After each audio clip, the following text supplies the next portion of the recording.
यह कथा है श्री माधवेंद्रपुरी दास की।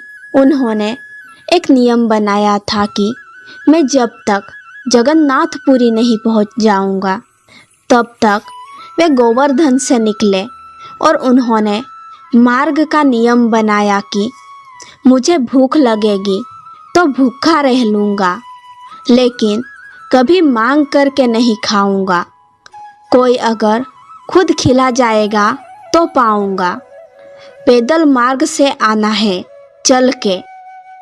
अब वृंदावन से उड़ीसा कितने दिन लग जाएंगे आने में, बहुत दूर है। तो माधवेंद्रपुरी दास ने नियम बनाया कि मैं रोज चलूँगा। मार्ग में अगर कोई स्वयं प्रदान करेगा तो ले लूँगा, नहीं तो स्वयं मांग करके, स्वयं बोल करके, स्वयं तोड़ करके नहीं खाऊंगा। और इस व्रत को लेकर के श्री माधवेंद्रपुरी दास निकल पड़े। कभी कभी तो हफ्ता हफ्ता निकल जाता, कोई सामग्री नहीं मिलती।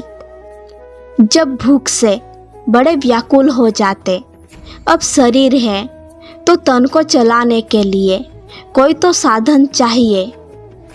तब कुछ ना कुछ ऐसा अनुग्रह ठाकुर जी कर देते।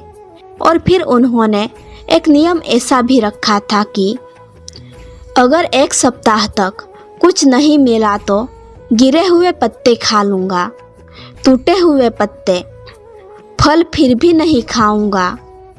तो माधवेंद्रपुरी दास निकल पड़े।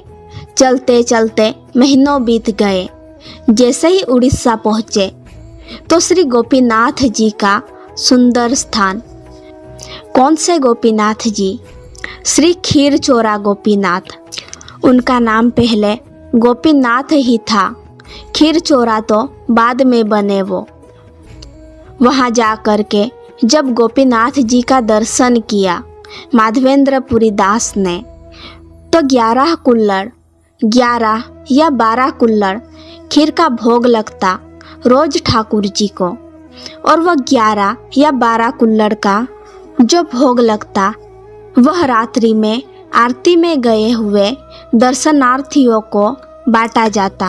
और दर्शनार्थियों में ही पीछे खड़े ये श्री माधवेंद्र जी दर्शन के बाद में जब वह कुल्हड़ बांटने लगे, अब जब लोगों ने सारा प्रसाद ले लिया तो माधवेंद्र जी बोले कि अगर पुंजारी जी देख लेंगे, खुद ही कहेंगे तो ले लूँगा।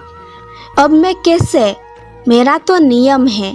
जब तक वह वहाँ पहुँचे तब तक प्रसाद बढ़ चुका था। वैसे भी बेचारे सप्ताह भर के भूखे थे, कुछ नहीं बोले। श्री गोपीनाथ जी को प्रणाम किया और जिस गांव में थे वही गांव से थोड़ी दूर जा कर के वृक्ष के नीचे बैठ गए और बैठ कर के ठाकुर जी का स्मरण करने लगे। जितनी ज़्यादा भूख लगती उतना ज़्यादा तीव्र नाम जप करते ठाकुर जी का। माधवेंद्रपुरी दास वृक्ष के नीचे बैठे थे, भूखे प्यासे। यहाँ रात्रि शयन करा के पुंजारी जी आदि अपने घर चले गए। सब दर्शनार्थी भी चले गए। माधवेंद्र जी बैठे हैं। तब ठाकुर जी पुंजारी के स्वप्न में आ गए और स्वप्न में आकर के कहा, पुंजारी जी, हमारे परम वैष्णव माधवेंद्र जी आए हैं और वो पिछले 2 सप्ताह से कुछ पाया नहीं है उन्होंने। आप तुरंत उठ कर के आइए और मंदिर में गर्भगृह में आकर के खीर का पात्र रखा है, वह पात्र ले जा कर के उनको दे दीजिए।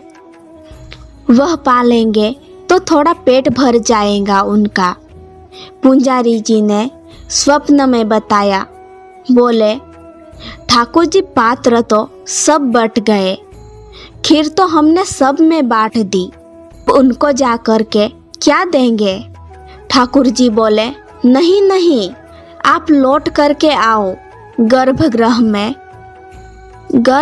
में आओ और आकर के अच्छे से ढूंढो, आपको मिलेगा। अरे नहीं ठाकुर जी, मैंने अपने हाथों से बांटा है, वहाँ कुछ भी नहीं बचा है। ठाकुर जी बोले, हम जो यज्ञ कर रहे हैं आप उसका पालन करो। पुजारी जी बोले, ठाकुर जी की इच्छा है तो स्नान आदि करके रात्रि में गए।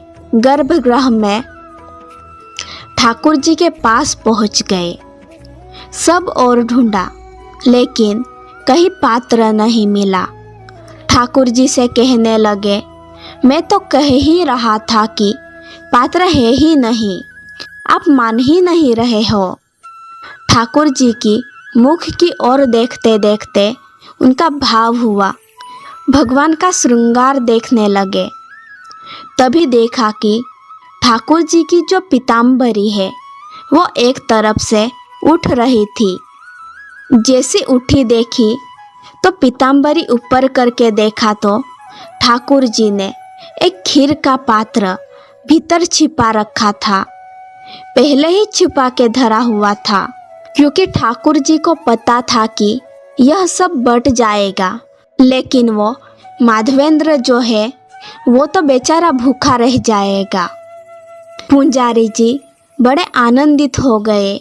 वो पात्र लेकर के गए और जा कर के माधवेंद्र जी को दिया।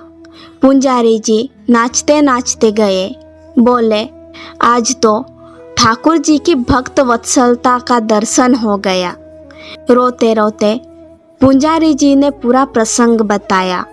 बोले, आपके लिए ठाकुर जी ने चुरा करके एक पात्र रख लिया था, कहीं सब में ना बट जाए। दूसरे दिन श्री माधवेंद्र जी गए। गोपीनाथ जी का दर्शन करके नेत्र सजल हो गए और वही नामकरण कर दिया ठाकुर जी का, खीर चोरा गोपीनाथ। नियम धारण तो करो आप, ठाकुर जी आप पर अनुग्रह करेंगे। पर हम नियम धारण तो नियम के लिए करते हैं, ठाकुर जी के लिए थोड़ी करते हैं। जिस दिन हमने ठाकुर जी के लिए नियम धारण कर लिया उस दिन ठाकुर जी हम पर अनुग्रह जरूर करेंगे। दोस्तों, अगर वीडियो पसंद आई हो तो वीडियो को लाइक, शेयर और चैनल को सब्सक्राइब जरूर करें। फिर मिलते हैं अगली वीडियो में।